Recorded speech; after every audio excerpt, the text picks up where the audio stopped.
नमस्कार दोस्तों, मनोविज्ञान के प्रश्नों की श्रृंखला में हम आगे बढ़ते हैं। तो पिछले वीडियो में हमने जिक्र किया था कि मनोविज्ञान को आत्मा का, मन का, चेतना का विज्ञान माना था। तो उन्हीं प्रश्नों पर थोड़ी सी डिस्कस कर लेते हैं। तो पहला प्रश्न अपना है, मनोविज्ञान को आत्मा का विज्ञान किसने माना? मनोविज्ञान को सबसे पहले माना गया था आत्मा का विज्ञान। तो आत्मा का विज्ञान मानने वालों में प्लेटो, अरस्तु और डेकार्टे आदि यूनानी दार्शनिकों का योगदान सबसे ज़्यादा था। तो प्रश्न याद हो गया होगा। शुरुआती प्रश्न है, मनोविज्ञान को आत्मा का विज्ञान किसने माना? प्लेटो, अरस्तु, डेकार्टे आदि यूनानी विचारकों ने मनोविज्ञान को आत्मा का विज्ञान माना था। चलिए, मनोविज्ञान में साइकी का अर्थ क्या लिया जाता है? मनोविज्ञान में साइकी का अर्थ क्या लिया जाता है? साइकी का अर्थ लिया जाता है आत्मा। तो मनोविज्ञान में साइकी का अर्थ आत्मा ग्रहण किया जाता है। चलिए, मनोविज्ञान में लोगस का अर्थ क्या लिया जाता है? तो मनोविज्ञान में लोगस का अर्थ लिया जाता है अध्ययन। और इन दोनों का जो मिला जुला प्रश्न है वो अब आगे देखेंगे। तो मनोविज्ञान में लोगस का अर्थ है अध्ययन। चलिए, मनोविज्ञान में साइकोलॉजी का अर्थ क्या लिया जाता है? साइकोलॉजी का अर्थ क्या लिया जाता है?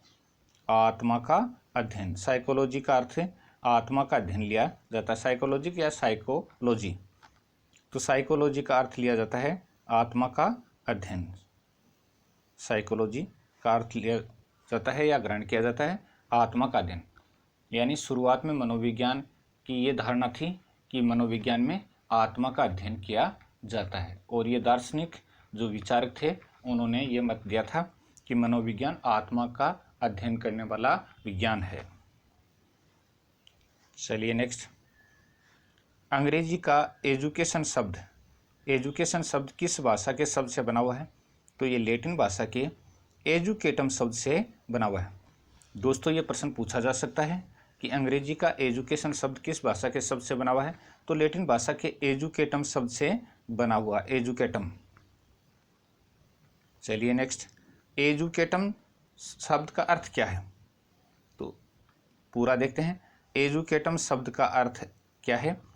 अंदर से आगे बढ़ाना। तो छोटे रूप में अर्थ यह होता है कि अंदर से आगे बढ़ाना। अब अंदर से आगे कैसे बढ़ते हैं? दूसरे शब्दों में, व्यक्ति की जन्मजात शक्तियों को अंदर से बाहर की ओर उचित दिशा में विकास करने का प्रयास करना है, वो अंदर से आगे बढ़ाना कहलाता है।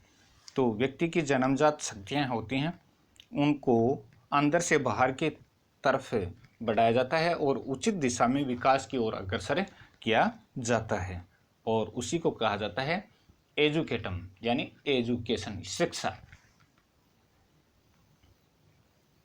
चलिए, कौन सी शताब्दी में मनोविज्ञान को मानव मस्तिष्क का विज्ञान माना गया? मानव मस्तिष्क का विज्ञान कौन सी शताब्दी में माना गया था? दो चीज़ें हैं। तो 17वीं शताब्दी में मनोविज्ञान को मानव मस्तिष्क का विज्ञान माना गया। अब 17वीं शताब्दी में ये कहा गया कि मनोविज्ञान है, उसमें मनुष्य के मस्तिष्क का अध्ययन किया जाता है या मानव के मन का अध्ययन किया जाता है। यानी आत्मा के विचार को उन्होंने छोड़ा और मनुष्य के मन या मस्तिष्क का अध्ययन करने वाला विज्ञान बताया मनोविज्ञान को, और वो ये 17वीं शताब्दी में बताया था। चलिए, मनोविज्ञान को मानव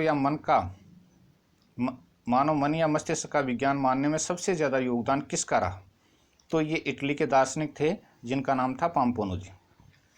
यानी मनोविज्ञान को मन या मस्तिष्क का विज्ञान मानने वालों में जो महत्वपूर्ण नाम आता है, सबसे मोस्ट नाम आता है, वो थे इटली के दार्शनिक और उनका नाम था पाम्पोनोजी। पाम्पोनोजी ने मनोविज्ञान को मन का या मनुष्य के मस्तिष्क का विज्ञान माना था। तो मन का या मनुष्य के मस्तिष्क का विज्ञान माना पाम्पोनोजी ने।